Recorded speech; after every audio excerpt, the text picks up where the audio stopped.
Welcome to our podcast, AI and Social Decline: The Impact of Artificial Intelligence on Social Connections and Mental Health.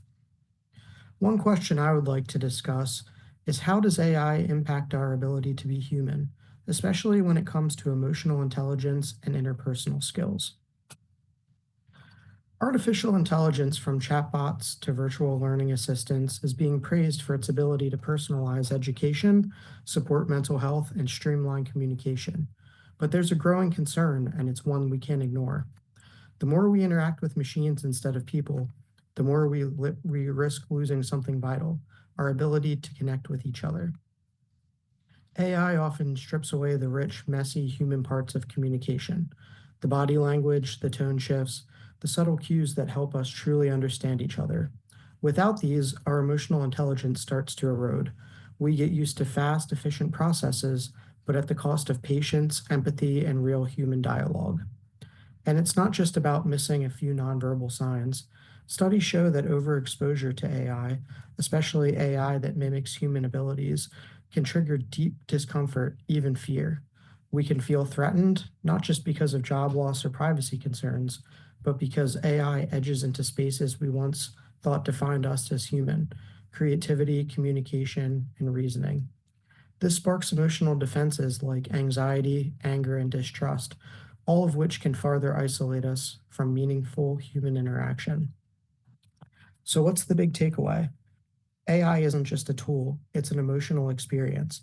And if we aren't careful, it can desensitize us, making authentic human connection feel slower, messier, even less efficient compared to machine driven interactions.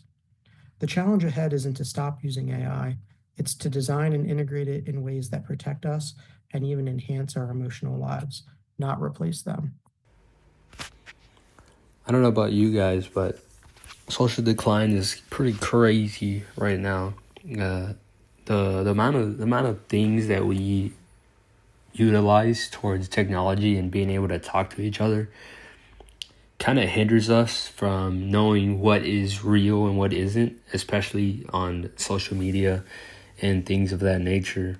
Every time we go on Facebook, Instagram, or Twitter, all these things that give us our day-to-day information is all made by opinions. It's opinionated, and we don't know what's going on or how much of it's true with all the different types of information we're getting from all these different types of platforms and all the people that have their own opinions and sides, especially when it comes to politics and, school, or like children and adults these days don't know how to feel about themselves because there's always somebody online or influencer telling them what they should be doing and what they shouldn't be doing, whether it be eating food, drinking a certain thing, not drinking something. These are all things that we kind of go through, and I know you guys have seen that too. It's part of our daily lives now, and honestly, it's kind of diminishing us as people, as having that social construct of being able to talk to each other and share ideas, because we don't know who's being essentially honest or just trying to play with people's emotions or their thought processes. These are things we don't know, we can't tell. I got a source here from Anna Gupta. I'm sorry if I'm saying her name wrong, but she's from Barrett Honors College at Arizona State University. On her article, Reducing Social Media's Negative Influence on Emerging Adults' Mental Well-Being with a Design Focus on Neuroscience Approach. Under the supervision of Dr. Valerie Flores, Christina Carrasquilla, and Jessica Barnett. So essentially in this article, she speaks on how certain people have regretted on how social media has come across. For example, from the former Facebook Vice President Chamath Palihapitiya, who publicly expressed his regret in a 2017 interview over his role in co-creating Facebook. Palihapitiya shared that social media is ripping apart the social fabric of society, and he also sounded the alarm regarding social media's unavoidable global impact. He is only one of social media's countless critics. Vincent, 2017. And this kind of shows, the people who created social media essentially, or the program, the platforms we speak on, they kind of regret how they went about opening these things up because they don't have control over it, and not having control over it is not necessarily a bad thing. But the way it's gone, opposite of the direction that they intended it to go, is affecting our societies. Like they're worried about the young people, and the way the information is spread up because it can globally impact us. You can't go eat anything at the stores because it's uncontaminated. It's a lie, but if enough people see it and enough people start expressing it, the people that are not going to go to the store, not go buy things, and they're just going to starve themselves. They're not going to know any better. Because they rely so much on technology, and that's bringing down our ability to be aware of our surroundings, of what's actually going on, and who we can or cannot trust. Social media has like crazy negative impacts, and we're just trying to figure that out. And all these research projects have been done, and they express how they want to create a better, more centralized social media, where all you're getting from there is facts and nothing to do with negativity or misinformation. It's definitely affecting our young people, because I've gone on Instagram and I've seen that don't go work out, or don't do the workout in this position or this way, and it kind of hurts and destroys the image you have in your head of how you've been doing. You've been doing all right, and then there's this super jacked dude that you don't know if he's on any medication or anything like that, but he's super jacked. He's telling you to do it this way, eat a certain way, and then there's people that do it and they're like, oh, that's not working out for me. These are just really just examples on what's going on these days. Like we don't know what's happening, and social media is really disconnecting us from reality and the people around us.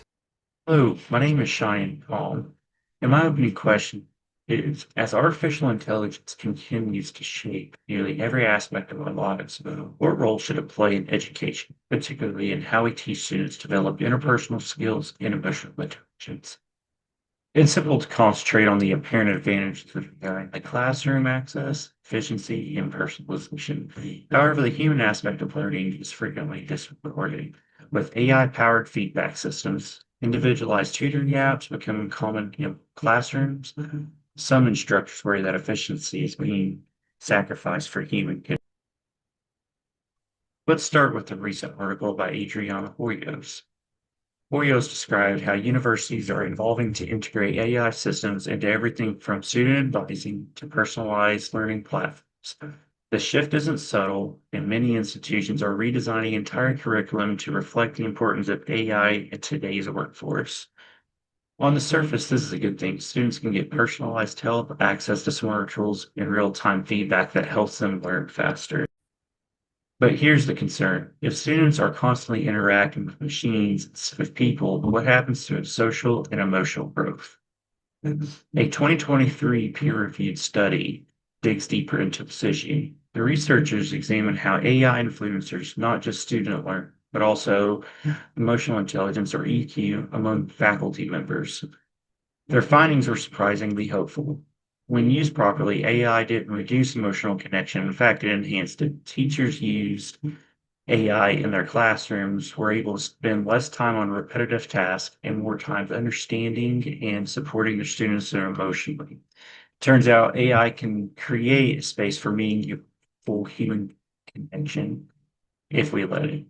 But the key word is if. If schools rely too much on AI to replace human contact, automating lectures, eliminating discussions, or reducing student-teacher interaction to emails and screen prompts, we're likely to raise a generation of learners who are digitally fluent but emotionally disconnected.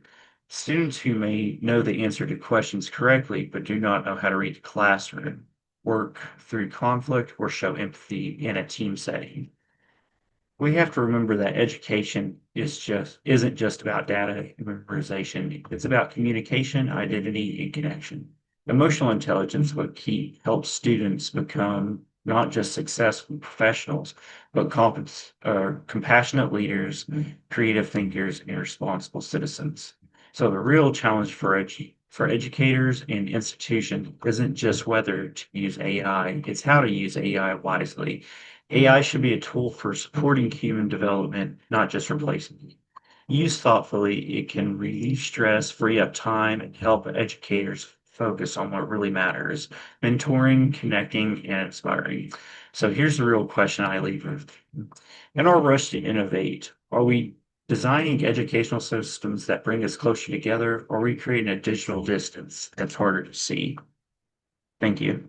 Hi, I will be your fourth speaker today in this episode, and I will be discussing kind of the same thing as everybody else has already discussed of social decline versus AI and how that has interacted with society as a whole. To start off with, in a 2024 peer-reviewed article, building social connections requires a lot of extensive time, effort, and having a lot of supportive environments around us. When it comes to AI, we have to think of the ethical concerns. Human interaction focuses on the nuances, the empathy, the compassion, the attentiveness to other people's needs. Can we mimic that effectively with AI? I don't believe we've come to a point in technology advances so far to not only really have that answer, but to also represent the data that comes with that. AI can simulate a lot of care, but however, they lack genuine emotional investment. It's a different interaction entirely when it comes to human versus human and AI versus human. There is still a lot of potential with AI companions that allow humans to have that friendship aspect with it. However, without the official care and nuances that go into it, it's very hard to say that they're the same relationship or that they would be both effective and beneficial.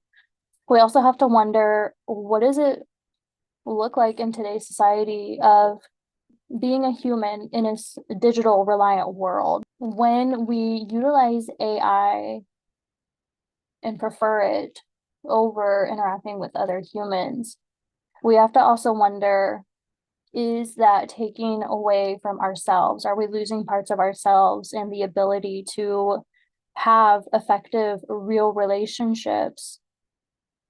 Or are we becoming solely reliant on AI that we no longer know how to advocate for ourselves?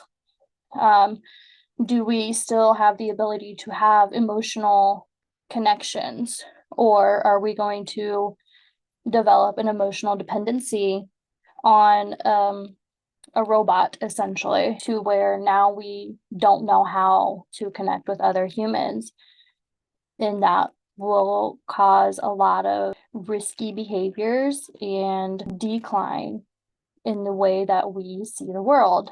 We also have to represent the flip side of that, like what are the benefits of it?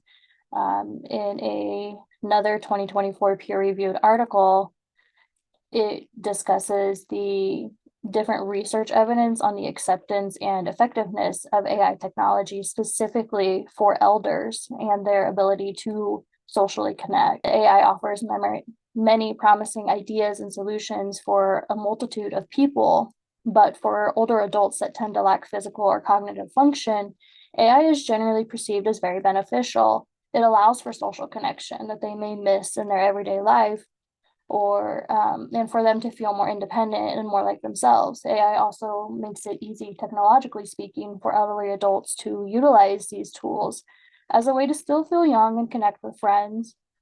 Even if the friends are just different types of AI devices, such as virtual reality or socially assisted robots, smartphones are even considered AI. It just kind of goes to show that there's a multitude of data on both sides of whether or not AI is beneficial to the social interaction with humans, but it is also detrimental to how a society is going to move. What does society look like in 50 years from now? Are we solely reliant on AI, or do we still have the ability to think for ourselves? Thank you for joining us for our first episode, and we'll see you next week.